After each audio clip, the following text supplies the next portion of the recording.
કાળઝાળ ગરમી વચ્ચે મોડાસાવાસીઓ માટે સારા સમાચાર સામે આવ્યા હતા। મોડાસાવાસીઓને પીવાના પાણીની મુશ્કેલી હવે નહીં પડે। 31 જુલાઈ સુધી ચાલે તેટલો પાણીનો જથ્થો અનામત છે। મોડાસા શહેરને માઝૂમ ડેમ અને બોર કુવા દ્વારા પાણી પૂરું પડાય છે।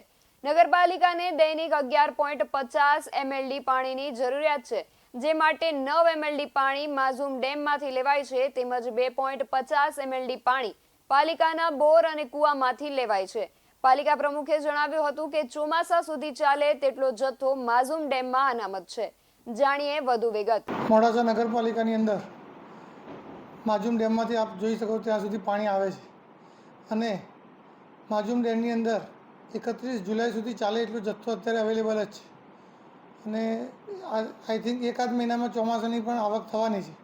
તો પીવાના પાણી અંગે આપ જાણો તો એ પ્રમાણે કોઈ પણ પ્રકારની તકલીફ મોડાસા નગરની જનતાઓને થશે નહીં। અત્યારે હાલની તારીખમાં 11.5 MLD જેટલું પાણી દૈનિક આપણે વાપરીએ છીએ અને 45 દિવસ સુધી તમે જોઈ શકો ત્યાં સુધી 0.37 MCM જેટલું પાણીની આપણે આવક અત્યારે ઓલરેડી હયાતમાં છે જ। તો હું જાણું ત્યાં સુધી કોઈપણ પ્રકારની મોડાસાની જનતાને પાણી પ્રકારે કોઈપણ સમસ્યા આવશે નહીં। VSNTV ન્યૂઝ સાથે ઋતુલ પ્રજાપતિ, અરવલ્લી।